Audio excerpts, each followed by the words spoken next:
The Ukrainian military has started deploying drones retrofitted with thermite payloads, effectively transforming its lethal fleet of unmanned aerial vehicles, UAVs, into potent flamethrower weapons. Footage shared by Ukraine's 108th Separate Territorial Defense Brigade shows these drones releasing streams of molten thermite over enemy positions, resulting in large plumes of smoke billowing from the impact zones. The widely circulated video highlights the destructive capability of these modified drones as the thermite ignites upon contact, creating an inferno capable of obliterating Russian positions. Thermite is still considered less lethal than white phosphorus or napalm. Although the specific drone model is unclear, war bloggers suggest that footage from the drone's point of view points to it being one of the larger FPVs. When ignited, thermite, a mixture of metal powder and metal oxide, can reach temperatures high enough to melt through steel. Today, there are a lot of updates from the Kursk direction. Here, the Ukrainians launched a powerful attack at the northern flank of Korenevo, effectively encircling a large concentration of Russian fighters. Simultaneously, they are advancing on the southern flank, setting the stage for an even larger encirclement of Russians in Korenevo. As previously reported, Ukrainian forces entered Korenevo and consolidated their positions on the eastern outskirts after the Russians redeployed their main force away from the town. However, Russian troops in the area quickly organized a defense along the Krepna River, which runs through Korenevo. To avoid brutal urban combat, the Ukrainian command shifted its main focus to the northern and southern flanks, assembling powerful assault formations to advance from these directions. The most significant Ukrainian tactical success occurred on the northern flank of the town. It was initially believed that Russian forces in this area maintained a solid defensive line along the Krepna River, except for the village of Zhuravli. However, Ukrainian forces launched powerful assaults to bypass this line, aiming to break through the Russian defenses and reach the railway embankment to the north, setting the stage for prolonged clashes.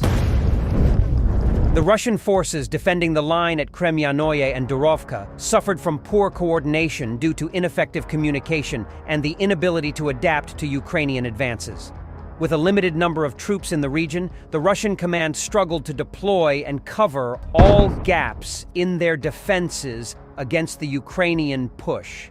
Additionally, the quality of the Russian forces was compromised, while experienced Marines were reserved for ambushing Ukrainian raids from the rear. The primary defensive positions were manned by conscripts. This situation has allowed the Ukrainian offensive groups from the 82nd Air Assault Brigade to effectively use their Stryker mechanized units to breach the scattered Russian defense lines.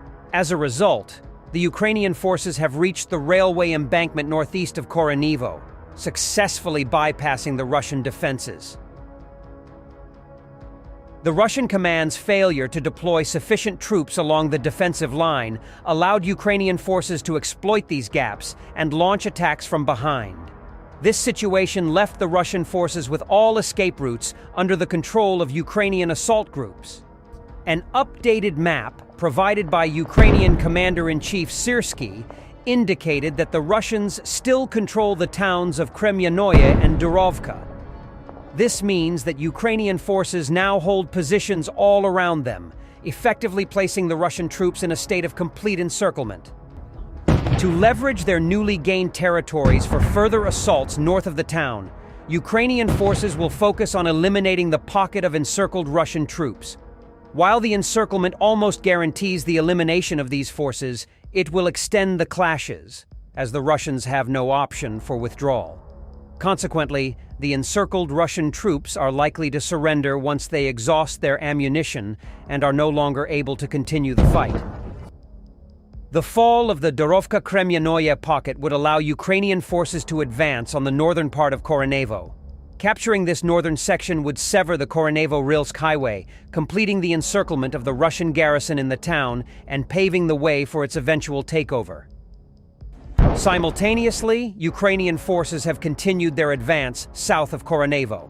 Elements of the Ukrainian 36th Marine Brigade are working to expand the southern flank to secure it for a main assault on Koronevo from the south. During these operations, the Ukrainian Marines have established control over the village of Vishnevka and captured half of Komarovka. The goal of the Ukrainian command in this area is to advance and secure positions along the Snagist River to simplify flank defenses.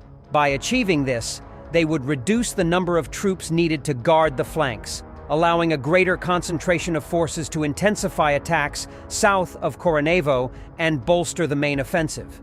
The main factor contributing to the success of the Ukrainian Marines in the area is their opposition to the Russian 155th Marine Brigade.